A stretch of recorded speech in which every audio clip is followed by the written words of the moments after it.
While many businesses around the country are taking a battering because of COVID-19, a real estate agent in the Coromandel Peninsula is enjoying his best August in 5 years. The Coromandel is benefiting from people being forced to give up on the idea of an overseas holiday and take their break closer to home.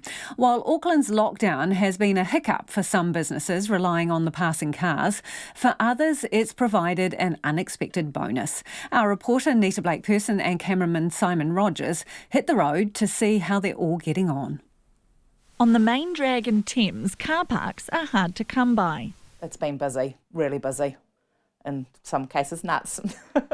Business in the town has been booming, and Megan Guthrie, the owner of Needles and Pins sewing shop, says Aucklanders who rushed south before lockdown have helped keep sales up. There are more. The night that the government announced the lockdown, the traffic on the coast increased exponentially. It woke me up. Yeah, it was really noticeable. And then that morning before the 12 o'clock when they were going to put barricades up, there were people here shopping. You know, the batches that are empty, and then there's cars there and there's lights on and, yeah, people outside and, yeah. Holidaying Aucklanders make up a massive part of the Coromandel economy, and while the latest lockdown has been hard, Andrea Johnson of Taidawa's Manaya Kitchen and Bar says it's been a stunner of a winter. We have been really busy, really busy, way up from last year. You know, the weather hasn't been that bad, and it's just been really good. And a lot of people coming here because they can't go overseas. They finish work on a Friday, they get in their car and come and enjoy their holiday homes that they really only come to sort of in summertime, but they're like, why not? Let's go to the beach in winter. Wage subsidies have gone a long way in helping businesses. Andrea says it's been a quiet few weeks, but they're in a good position to deal with it. The morale's been pretty good. Better than previous years, you know, because we do get really quiet in winter. And everybody has been really enjoying the buzz of more people here in winter, and we have all been doing good. And I never open every day, 7 days over winter. This year I've been able to. We can cope with this drop in revenue, we're okay, but we do, as soon as we can get back to normal, we are looking forward to that. Andrew Gibson is the manager of Richardson's Real Estate in Tairua. He says after the last lockdown lifted, the whole area was humming. And it was almost like an Easter weekend every weekend, which was great to see. Many of those visitors don't want to leave again, and if you don't need to be in the office full time anymore, Coromandel is the place to be. It's been a great month this month. We were sort of building up to it. It is the best month in the last year for us in Richardson's Tairua, and I would say it's my best August since 2015 when things really started to pick up here after the global financial crisis. But Andrew Gibson's under no illusions about how vulnerable businesses are if Auckland gets shut off again. We are doing well, and we all support each other. We're very much a community. All our little towns have their own community and support networks, and I think we've weathered it quite well. But like I say, I wouldn't like to see it continue. That vulnerability is evident on the drive south from Auckland, where cafes are shut and closed signs have replaced the hordes of hungry holiday makers. So when the highway stops, it's game over for us, shut the door and go and do something else for a while. Terry Peachy owns the Native Tree Cafe in Mangatarata, just off State Highway 27.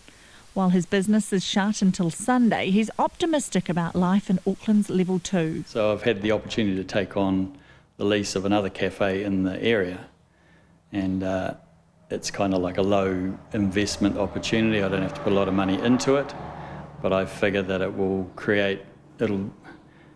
will help us regain the loss that we've had, the 25% loss that we've had in turnover. We can probably pick that up plus a little bit more, which will make me, give me the ability to keep all my staff. Just try to stay positive, and I don't like to listen to the whingers too much. I turn them off. The Thames Coromandel Mayor Sandra Gowdy says there's been a definite spending drop-off during Auckland's lockdown, but it could be a lot worse. Well, we're about 80 to 87% of our visitor market is domestic. So we're quite fortunate that, yes, there are certain areas of businesses that rely on the overseas market, and they've suffered and we've lost some as a result, which is really tragic for us and for them. It's a very difficult time for many businesses, and we're just supported that little bit extra by being such a strong domestic market.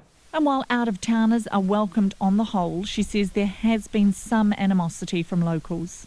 Sadly, there has been on occasion, and I think that's completely unwarranted and unnecessary if everybody just focuses on themselves and what they can do. And most people, they take it seriously, they act responsibly, and they want to do the right thing. So I think it's worked pretty well. And for people that do come here from Auckland, they're coming from their home, which is their bubble, they hop into their vehicle, which is their bubble, and then they go to another home in our district, which is also their home, and it's another bubble. So, and they act responsibly, and so I don't think they should be treated with disrespect. People that come and visit us, we embrace you wholeheartedly. With Auckland's planned shift to level 2, those visitors could be back as soon as Monday, ready to boost business and keep the Coromandel humming. For Checkpoint, Nita Blakeperson.